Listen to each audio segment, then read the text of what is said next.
Dear viewers and dear students, entropy lecture series के अंदर हम डिस्कस करने जा रहे हैं इस वीडियो लेक्चर में entropy changes in various physical changes.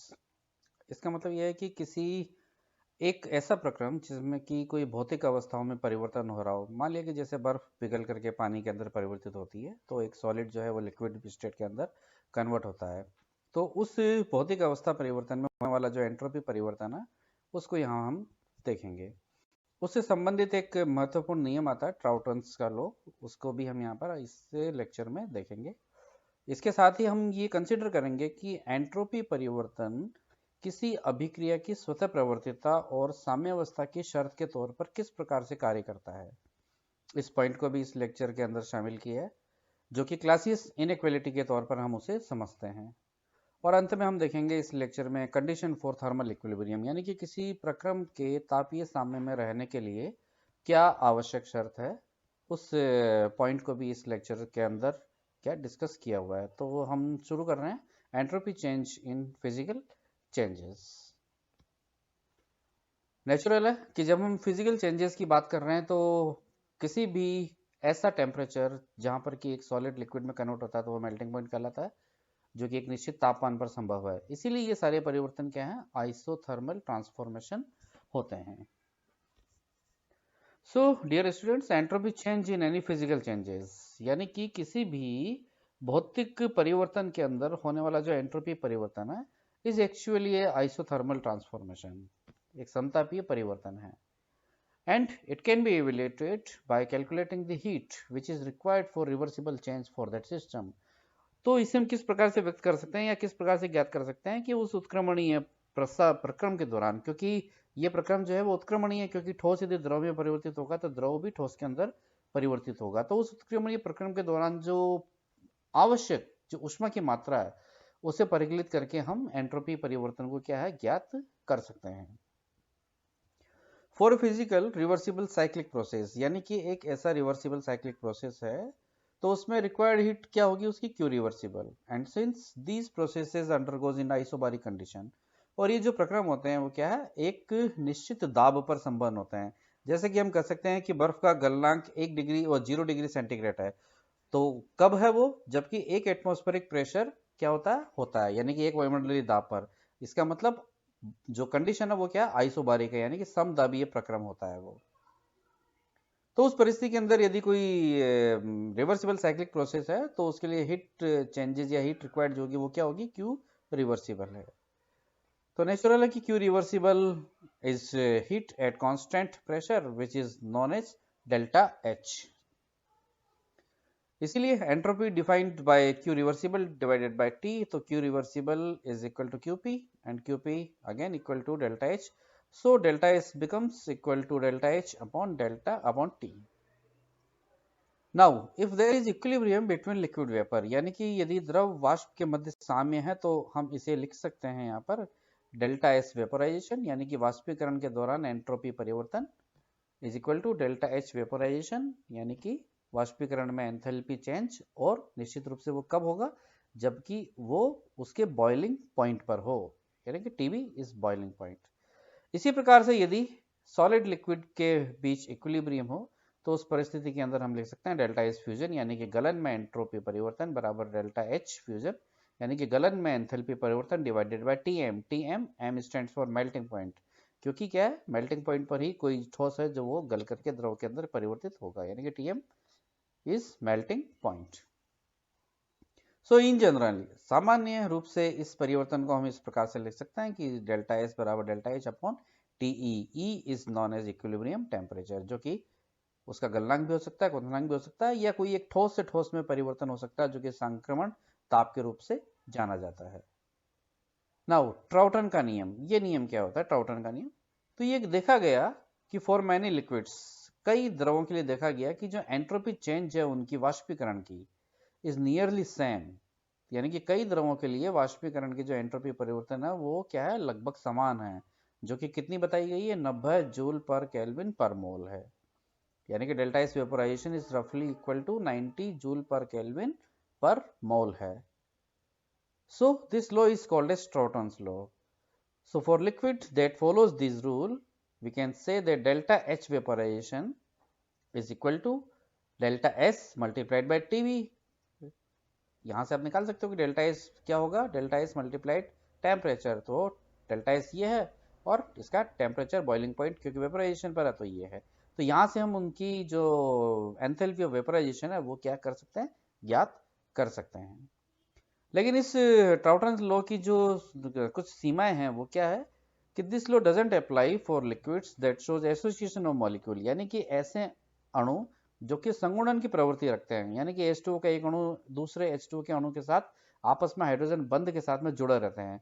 तो एक साथ बहुत सारे अणु आपस में जुड़े हुए रहते हैं तो वो संगुणन हो जाता है उनका। इस प्रकार से एल्कोहल है या NH2 है, तो ऐसे अणुओं के लिए ये नियम लागू नहीं होता। Also doesn't applied for liquid that have boiling point below 150 और K, यानी कि 150 डिग्री के से नीचे यदि उनका बॉइलिंग पॉइंट है तो उनके लिए भी ये लागू नहीं होता। इस प्रकार का नियम किसी भी ठोस के लिए नहीं दिया हुआ है। तो ये ट्राउटन्स लॉ है जो कि एग्जाम के अंदर अक्सर पूछा जाता रहता है। Now the criteria of spontaneity and equilibrium, यानी कि एंट्रोपी चेंज को हम स्वतः प्रवर्तिता और साम्यावस्था की शर्त के तौर पर किस प्रकार से देख सकते हैं, जैसे कि क्लासियस इनइक्वालिटी भी कहा जाता है। So a system which is either in reversible, यानी कि साम्यावस्था में है या साम्यावस्था में नहीं है, यानी कि उत्क्रमणीय है या अनुत्क्रमणीय है। तो अनुत्क्रमणीय प्रक्रम क्या होते हैं, स्पॉन्टेनियस होते हैं। Can be defined by entropy changes as, उसे हम इस प्रकार से डिफाइन कर सकते हैं कि ds इज ग्रेटर और equal del q divided by t। ये साइन का है आइदर ग्रेटर और इक्वल टू। इक्वेशन नंबर 1, यदि इक्वल हो तो नेचुरल है कि वो प्रोसेस रिवर्सिबल होगा, एंड इफ ग्रेटर हो तो नेचुरल वो प्रोसेस क्या होगा, नॉन रिवर्सिबल यानी कि स्पॉन्टेनियस प्रोसेस होगा। और यही जो है कहलाता है क्या, क्लासियस इनइक्वालिटी। इसे ही हम क्या कहते हैं, क्लासियस असमानता के नाम से जानते हैं। हम जानते हैं कि डेल्टा यू या डेल क्यू बराबर D U plus del W होता है, यानी कि heat given for a system is equal to the increase in the internal energy and for doing some work. ये हमारा थर्मोडायनेमिक्स का प्रथम नियम भी होता है। तो उस आधार पर हम डेल क्यू हम जानते हैं TdS होता है, तो del Q is either equal और greater D U plus del W. तो इन दोनों को यदि हम इधर ले लेंगे तो TdS minus D U minus del W is greater और इक्वल 0। तो इस आधार पर भी यदि हमें स्पॉन्टेनिटी या नॉन स्पॉन्टेनिटी या यूं कहिए कि रिवर्सिबल और नॉन रिवर्सिबल प्रोसेस को देखना, तो हम देख सकते हैं, ये क्वेश्चन नंबर 2 है, ये देख सकते हो कि यदि ये है, so if equal to 0 then reversible process and if greater than 0 will be irreversible process, यानी कि स्पॉन्टेनियस प्रोसेस होगा। अर्थात TdS minus D U minus del W is greater than 0, तो ये जो प्रक्रम होगा वो क्या होगा, इरिवर्सिबल प्रोसेस होगा, अनुत्क्रमणीय प्रक्रम होगा, और ये क्या होगा, स्पॉन्टेनियस यानी कि स्वतः प्रक्रम होगा। Now condition for thermal equilibrium, यानी कि किसी भी प्रक्रम के तापीय साम्य में होने के लिए क्या शर्त है, तो हम यहां देखते हैं। When temperature of A system remains same everywhere, यानी कि किसी तंत्र में उसकी प्रत्येक जगह पर यदि ताप समान रहता है, then it is considered as in thermal equilibrium, तब हम ये कहते हैं कि वो तंत्र उस समय क्या तापीय साम्य में है। इन आइसोलेटेड सिस्टम, यानी कि एक कोई विलगित तंत्र यदि होता है तो वहां हम जानते हैं कि न तो ऊष्मा और न ही द्रव्य यानी कि पदार्थ का सराउंडिंग्स यानी कि पारिपार्श्विक के साथ में एक्सचेंज नहीं होता है। यानी कि आइसोलेटेड सिस्टम क्या होता है, वह तंत्र है जो कि अपने पारिपार्श्विक से ऊष्मा और पदार्थ दोनों का आदान प्रदान नहीं करता। तो ऐसे तंत्र के लिए du 0 होगा और डेल डब्ल्यू 0 होगा, क्योंकि कोई कार्य भी नहीं हो रहा और उसमें परिवर्तन नहीं है, तो इंटरनल एनर्जी चेंज भी क्या होगा, 0 होगा। तो उस परिस्थिति में इक्वेशन नंबर 2 जो कि ये थी हमारी के अनुसार सब कुछ 0 हो जाएगा, तो TdS इज ग्रेटर और इक्वल टू 0 रह जाएगा।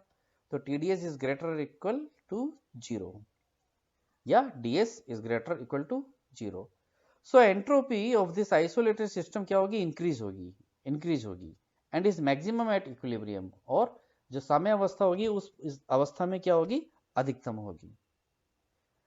नाउ यदि ये देखा जाए कि क्या किसी तंत्र के प्रत्येक भाग में ताप समान है या नहीं, तंत्र कौन सा, विलगित तंत्र, तो उसको प्रूव करने के लिए हम क्या करते हैं कि उस तंत्र को हमने दो पार्ट्स में डिवाइड कर लिया, अल्फा और बीटा, और हम ये मान के चलते हैं कि जो हीट है वो ट्रांसफर हो रही है अल्फा पार्ट से बीटा पार्ट की तरफ। तो हम उसे ये लिख सकते हैं कि डी एस अल्फा बराबर minus del Q reversible by T alpha, क्योंकि यहाँ से हीट जा रही है तो बीटा पोर्शन में बढ़ रही है, तो डी एस बीटा बराबर plus del Q reversible by T beta. तो एंट्रोपी चेंज क्या होगा, डी एस बराबर D S alpha plus D S beta बराबर डेल की रिवर्सिबल, क्योंकि बीटा पॉजिटिव है तो 1 by T beta minus 1 by T alpha.